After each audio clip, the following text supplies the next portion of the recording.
Assalamualaikum warahmatullahi wabarakatuh. Perkenalkan, nama saya Ahmad Labibul Umam dengan nomor induk 18010030004 dari D3 Teknik Mesin. Kali ini saya akan membahas sedikit tentang dioda. Apa sih itu dioda? Apa sih fungsinya dan apa saja jenis-jenis dari dioda tersebut? Yang pertama, dioda adalah komponen elektronika aktif yang terbuat dari bahan semikonduktor dan mempunyai fungsi untuk menghantarkan arus listrik ke satu arah tetapi menghambat arus listrik dari arah sebaliknya. Fungsi-fungsi dari dioda. Yang pertama, sebagai alat sensor panas, misalnya dalam amplifier. Yang kedua, bisa sebagai sekring atau saklar atau juga sebagai pengaman. Yang ketiga, untuk rangkaian klemper dapat memberikan tambahan partikel DC untuk sinyal AC. Yang keempat, bisa untuk menstabilkan tegangan pada voltage regulator. Berikutnya, bisa untuk mengarahkan, bisa juga untuk indikator dan untuk menggandakan tegangan. Lalu bisa juga sebagai alat sensor cahaya. Biasanya dioda yang digunakan adalah dioda foto. Simbol dioda, ya, ini adalah simbol dioda. Gambar di atas merupakan bentuk sederhana dari dioda. Ada simbol plus, berarti aliran yang positif disebut anoda, sedangkan simbol min berarti negatif disebut katoda.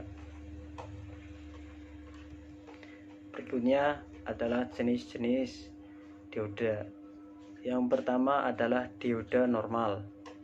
Dioda jenis ini merupakan dioda yang paling sering ditemui dalam rangkaian elektronika, terutama pada rangkaian pencatu daya atau sering kita sebut sebagai power supply dan rangkaian frekuensi radio.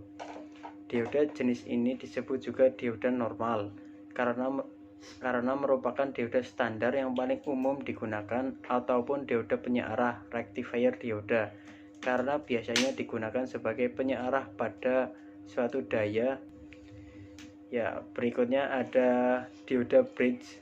Dioda bridge pada dasarnya adalah dioda yang terdiri dari 4 dioda normal yang umumnya digunakan sebagai penyearah gelombang penuh dalam rangkaian pencatu daya atau biasa disebut power supply.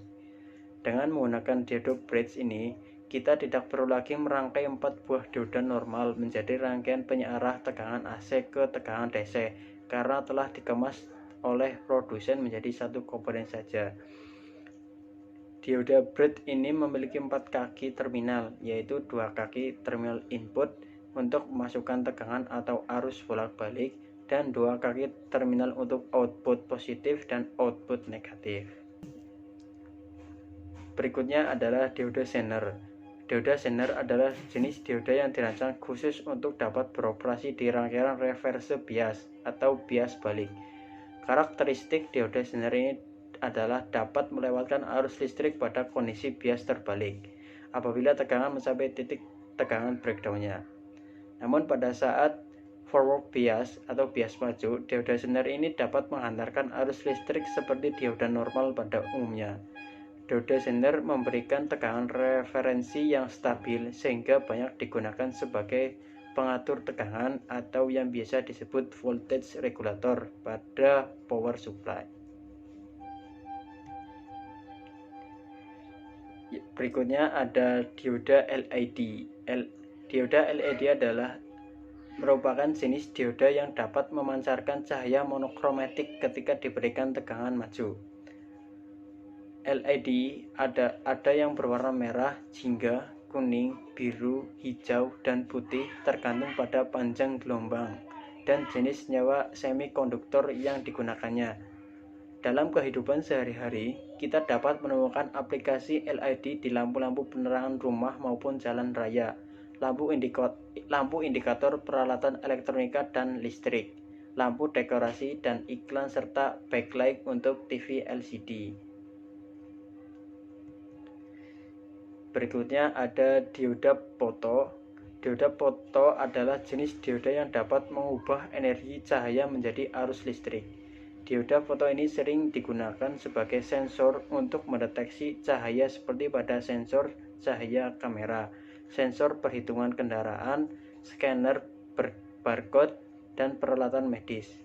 Dioda foto ini dapat dibagi menjadi dua jenis, yaitu dioda fotovoltaik yang menghasilkan tegangan seperti sel surya dan dioda fotokonduktif yang tidak menghasilkan tegangan dan harus diberikan sumber tegangan lain untuk penggerak beban. Lalu ada dioda laser. Dioda laser atau laser dioda adalah jenis dioda yang dapat menghasilkan radiasi atau cahaya koheren yang dapat dilihat oleh mata dan spektrum inframerah ketika dialiri arus listrik. Dioda laser ini sering digunakan pada perangkat audio atau video seperti player DVD, Blu-ray, laser pointer, scanner barcode, alat ukur jarak, dan printer laser. Ya, berikutnya ada dioda varaktor. Dioda varaktor atau kadang-kadang disebut juga dengan dioda varicap adalah jenis dioda yang memiliki sifat kapasitas yang berubah-ubah sesuai dengan tegangan yang diberikan. Dioda varaktor ini sering digunakan di rangkaian-rangkaian yang berkaitan dengan frekuensi seperti osilator, TV tuner, dan radio tuner. Simbol dioda varaktor atau dioda varicap ini dilambangkan dengan sebuah dioda yang ujungnya ditambahkan sebagai kapasitor. Berikutnya adalah dioda tunnel. Dioda tunnel atau biasa disebut dengan dioda terowongan adalah jenis dioda yang mampu beroperasi pada kecepatan yang sangat tinggi dan dapat berfungsi dengan baik pada gelombang mikro. Dioda tunnel ini biasanya digunakan di rangkaian pendeteksi frekuensi dan konverter. Dioda tuner disebut juga dengan dioda Esaki, namun Esaki diambil dari nama penemu dioda jenis ini. Berikutnya ada dioda Schottky. Dioda Schottky merupakan jenis dioda dengan tegangan maju yang lebih rendah dari dioda normal pada umumnya. Pada arus rendah, tegangan jatuh biasanya berkisar di antara 0,15 volt hingga 0,4 volt. Tegangan ini lebih rendah dari dioda normal yang terbuat dari silikon yang memerlukan 0,6 volt. Dioda ini banyak digunakan pada aplikasi rectifier, clamping, dan juga aplikasi RF. Selanjutnya adalah prinsip kerja dari dioda. Apabila kutub P pada dioda dihubungkan dengan kutub positif sumber, maka akan terjadi pengaliran arus listrik di mana elektron bebas pada sisi N katoda akan berpindah mengisi hole sehingga terjadi pengaliran arus. Sebaliknya, apabila sisi P dihubungkan dengan negatif baterai atau sumber, maka elektron akan berpindah ke arah terminal positif sumber. Di dalam dioda tidak akan terjadi perpindahan elektron. Baik, mungkin hanya ini yang dapat saya sampaikan tentang materi dioda. Apabila ada kesalahan, saya mohon maaf yang seterus-terusnya. Terima kasih. Wassalamualaikum warahmatullahi wabarakatuh.